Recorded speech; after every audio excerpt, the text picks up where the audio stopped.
Film industry में लोग सफलता प्राप्त करते हैं अक्सर। आज नहीं तो कल कामयाबी मिल जाती है। जो एक्टर 80 के दशक में आया, 80 के दशक में पहले हिस्से में ना सही दूसरे हिस्से में मिल जाता था, या 5-7 साल बिता के या 10-12 साल बिता के छोटे छोटे रोल्स करके बाद में कामयाब हो जाते थे, मशहूर हो जाते थे, बहुत सारे लोग जानते थे, रुपए पैसे कमाते थे। वैसे ही 90s में भी, 2000 में भी, 2020 में अभी भी वैसे ही चल रहा है। कुछ लोग होते हैं जो एक आधे साल में भी कामयाब हो जाते हैं। लेकिन एक ऐसे एक्टर की हम बात करेंगे जो 70s में आए थे और वो एक ही पहली फिल्म में एकदम सुपर हिट हो गई फिल्म और बहुत बड़े स्टार बन गए, और मतलब उनका नाम हो गया और उनके पीछे सारे प्रोड्यूसर्स आ गए अपनी अपनी फिल्म, अपनी अपनी स्टोरीज लेके, और उसके बाद कई सारी फिल्में कर डाली उन्होंने। उनका नाम है एक्टर विजय अरोड़ा।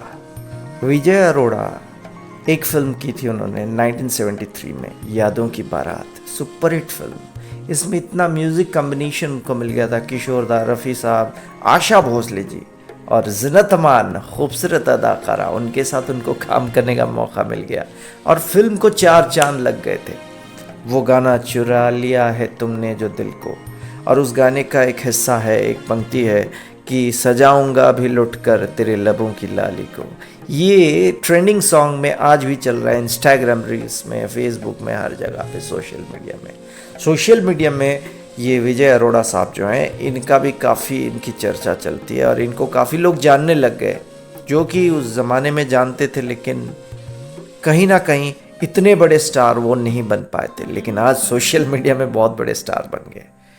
विजय अरोड़ा साहब इस दुनिया में आज की डेट में नहीं है, हम सबको छोड़ के चले गए, लेकिन वो उनके गाने और उनकी जो फिल्म 1973 की यादों की बारात, उसकी वजह से वो आज भी जिंदा है हम सबके साथ। लेकिन 1973 में ये जो फिल्म हिट हो गई ना, उसकी वजह से बहुत सारे लोग आ गए उनके पास अपनी अपनी फिल्म लेके, और 110 पिक्चरों में उन्होंने काम किया। लेकिन इतने कामयाब रहने के बाद पहली फिल्म में भी, उसके बावजूद भी इतने ज़्यादा कामयाब नहीं रहे।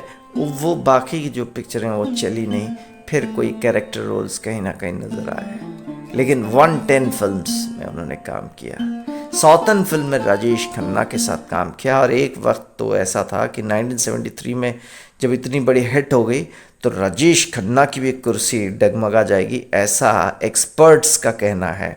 और ऐसा थोड़ा सा राजेश खन्ना साहब को भी लगा था, लेकिन काम साथ में किया।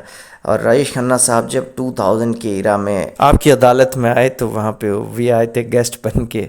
विजय अरोड़ा साहब बाद में इतने ज़्यादा नामचीन नहीं रहे, लेकिन कहीं ना कहीं दिखने लग गए थे, और धीरे धीरे उनकी डेथ हो गई और बीमारी आने की वजह से डेथ हो गई। लेकिन विजय अरोड़ा साहब एक और प्रोजेक्ट की वजह से घर घर मशहूर हो गए थे 80s में, और उस प्रोजेक्ट का नाम है रामानंद सागर साहब की रामायण। रामायण में उन्होंने इंद्रजीत का किरदार निभाया था और बहुत फेमस हो गए थे, ख़ास तौर पे जब इंद्रजीत ने धर्म के मार्ग में अपने आप को डालने के लिए और रावण को धर्म के मार्ग में जाने के लिए रावण को जब सलाह दी थी, तो वो लोग भावुक हो गए थे। उस दिन तो टीवी में सब लोग उनकी एक्टिंग देख के रोने लग गए थे कि इंद्रजीत भी प्रभु श्री राम की भक्ति के बारे में कह रहा है। 1987 रामायण और 1973 यादों की बारात, धमाकेदार शुरुआत, लेकिन बाद में फीका पड़ गया स्टारडम। लेकिन खैर, मशहूर बन गए, हमेशा हमेशा के लिए अपना स्टैंप लगा दिया बॉलीवुड में। यही तो है बॉलीवुड की खासियत, कोई कभी भी चमक सकता है, बस अदाकारी के ऊपर और ईश्वर के ऊपर भरोसा रखना है। श्री राम, जय राम, जय जय राम। किनारे पे भी